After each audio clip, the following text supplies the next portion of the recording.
Good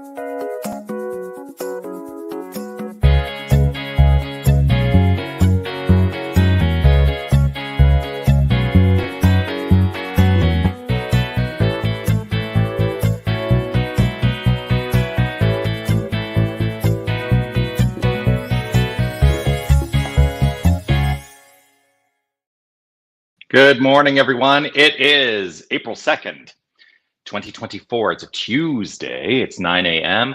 And that means it's time for our mindful moment. I'm Dr. Jonathan Zenz. I am the senior minister here at Unity of Tucson. Unity of Tucson, of course, is an inclusive and loving spiritual center right here in Tucson, Arizona, where everyone is invited to find their own personal purpose and spiritual path and to master spiritual understanding. And I think a path towards that mastery is a welcoming of the new thought teachings, because that is what I have found has worked for me. And so if that works for you, awesome, I'm glad you're here. And if something else works for you, that's okay too. Find what works. That's what I always say. Whether you're watching live or on the replay, I would love for you to post a comment and let me know that you are here. Always a delight to see your comments come through. And I do also want to remind you of this. You are love. You are light. You are life. You are magnificent. And I am so grateful that you shine your light and share your magnificence. Please do keep doing that. So today, what I wanted to talk about is actually related to expectations and the way that our imagination can take over and override our expectations in a way, and how our expectations can also override our imagination, and how I think it's good that we work to find balance within all of that. So what does all of that mean? I know I'm being perhaps very obtuse in this moment. So I think about the way in which I experience information.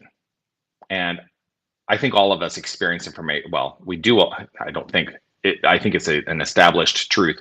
We all experience information, right? We're all immersed in information. And I think the thing that comes up for me is, how do I differentiate fact from fiction within that information? How do I determine what is right for me, what is right for me in service to the greater good? How do I make those determinations in my life? Because we are fed information, and some of it is rooted in truth and some of it is not. Some of it is factual, some of it is not. So, how do I differentiate between fact and truth? Because I do differentiate between fact and truth. For me, truth is unchangeable. I hold firm in my own faith that is how I understand the nature of truth. It is absolutely unchangeable. And so I hold firm in my resolve that there is a spiritual truth. For me, what is unchangeable is this idea: God is all there is. That's an unshakable truth for me. It is unchangeable.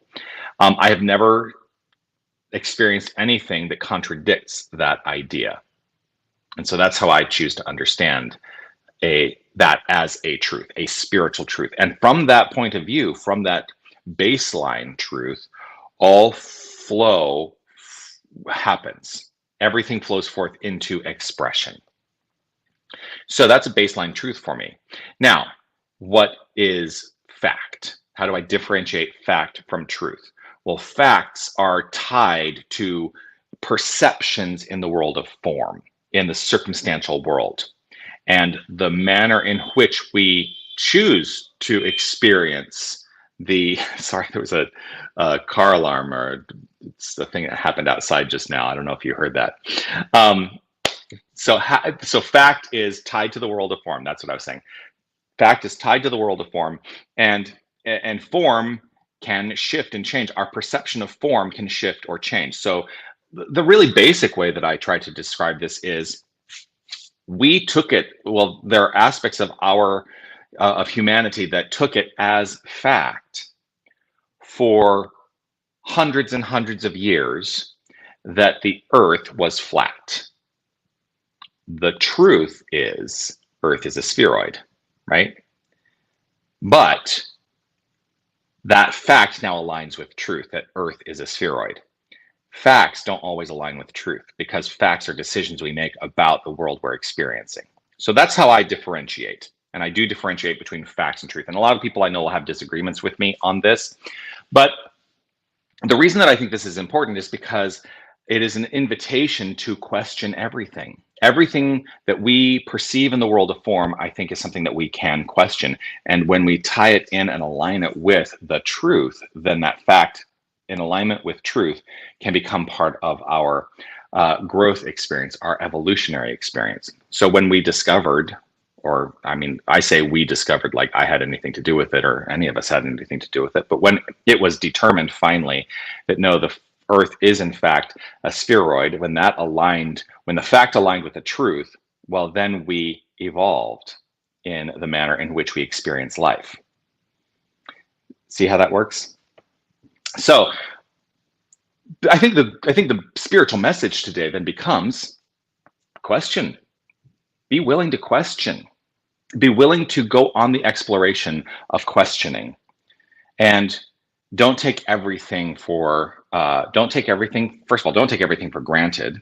Don't just assume that what you think is rooted in fact is in fact fact. Is in fact what you think is rooted in fact is in fact truth. It may not be, and that the deeper dive, the exploration, is to say, how are the circumstances of my life aligned with truth? That's the question.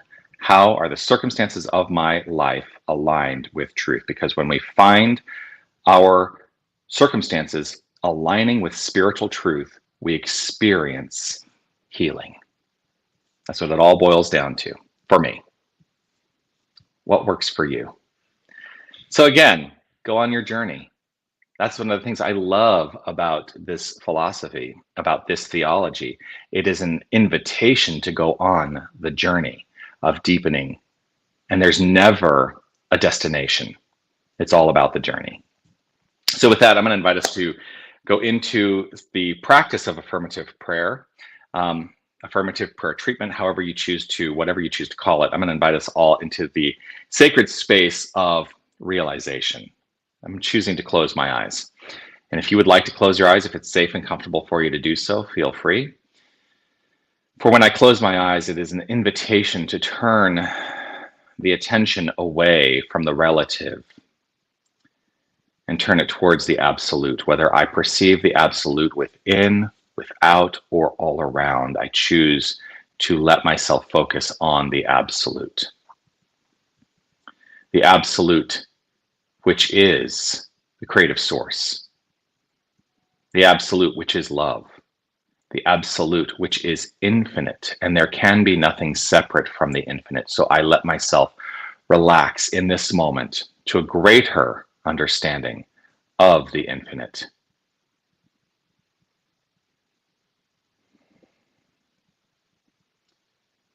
With a mind focused on this,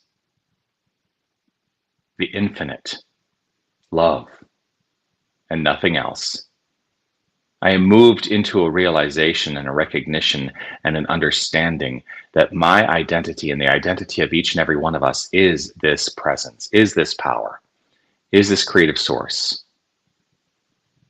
We are love, each and every one of us, the outflow of love's impression upon itself. And what is love impressing upon itself? It is impressing upon itself the idea of creation, the idea of us. And we are fully formed expressions of divinity. There is no aspect of our being which is not wholly and fully divine. I hold this to be so. I hold this in my heart as an unshakable spiritual truth. And it is rooted in the understanding that there can be nothing separate from the infinite. So this infinite creative source, this infinite creative power is who and what we are. And so I welcome the unfoldment of deeper understanding, of deeper knowledge, of being on the journey, of seeking greater understanding and letting go of reliance upon those facts which are not rooted in truth. I choose to let go. I choose in this moment to deepen into an awareness of the truth at the core of all things. I choose to understand that not a single one of us is the behavior, that the behavior is a result of who we know ourselves to be. And so as I know myself to be the magnificent divine presence and power, as we all are, I act accordingly and my behavior unfolds accordingly. I hold firm in this faith, and it is with gratitude and appreciation overflowing from within that I simply allow. I allow the unfoldment. I allow the divine circuits to do their perfect work. And I get my sense of limited self out of the way and open up to the unlimited. For that is all there is. That is the spiritual truth. I let it be so. And I affirm it by saying, and so it is. Amen.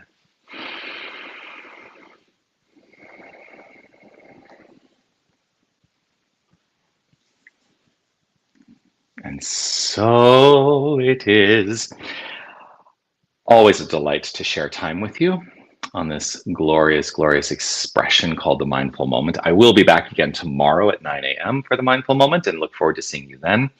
Don't forget, Dance Zen is coming up this Saturday at 6 p.m. That is an opportunity to let your body move in whatever way is best for you. You know, you don't have to be pirouetting and like jumping and leaping all over. If you get to have your own sense of freeform movement in the experience, and it is a spiritual experience to move the body. So we'd love to see you there for that spiritual practice. Guided by our very own Sherry Hoffman, always grateful for her. And this is, of course, the first anniversary of Dance Zen, and so grateful for Sherry's commitment to sharing this with our entire community. Would love to see you there. But I will see you again tomorrow at 9 a.m. for the Mindful Moment. Peace and blessings to you. Make your day magnificent. And don't forget, you are magnificent. It's not because of anything you do. Your doingness are the facts. Your beingness is the truth. So I understand this truth about you. You are magnificence embodied and expressed always, no matter what. Keep shining your light. And I'll see you soon. Bye, everybody.